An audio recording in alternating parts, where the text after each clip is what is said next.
Hello everybody, मैं हूं advocate Shiv Mishra. आज मैं आपको कुछ ऐसे एक्सपीरियंसेस शेयर कर रहा हूं कि मुझे अभी भी याद है कि ये केस में मैं क्विश साइड की तरफ से मैं फाइनल आर्गूमेंट कर रहा था। तो एक बहुत ही फेमस केस था जिस पे मैं आर्गूमेंट कर रहा था। मैं डिफेंस की तरफ से था और देखा जाए तो मेरे जो क्लाइंट की है एक लंबी क्रिमिनल हिस्ट्री थी। लगभग आप मान सकते हैं कि जो प्रोसिक्यूशन ने और साथ ही साथ जो उनके प्राइवेट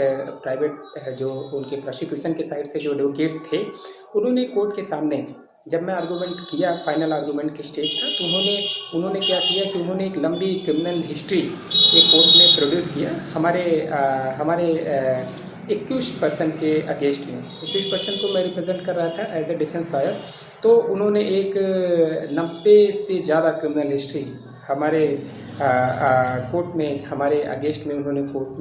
में प्रोड्यूस किया। तो बेसिकली उस समय की ऐसी बातें थी कि वो जो जब आर्गूमेंट हो रहा था, जब उन्होंने वो चीज़ दिया, तो बेसिकली उस समय की बात है। तो उस समय मैंने इसका कोई विशेष मैंने इसको बिल्कुल मैंने जवाब नहीं दिया। तो इस बातों को थोड़ा-सा वहाँ पे जो लोग वहाँ पे थे,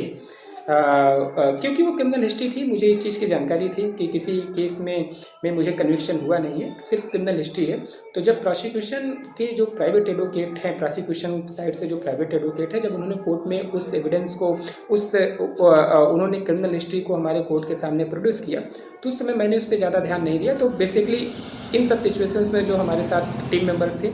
तो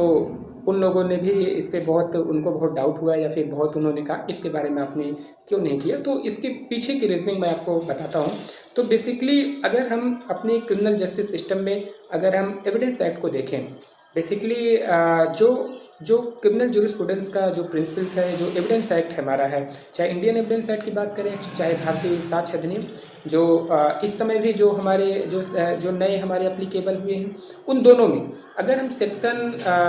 हम इंडियन एविडेंस एक्ट देखें जो 1872 का था, जो पहले यूज़ होता था, उसके सेक्शन 54 को देखें, और जब ये नए कानून जब पास हुए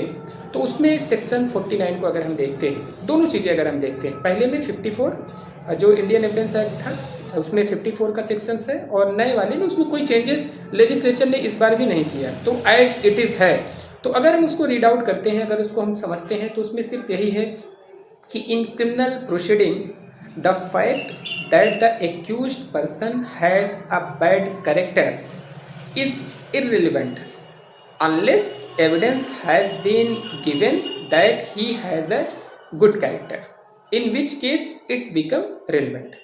अगेन मैं रिपीट करता हूँ, इसमें सीधा सीधा एक चीज बताया गया है कि in a criminal proceeding the fact that the accused person has a bad character is irrelevant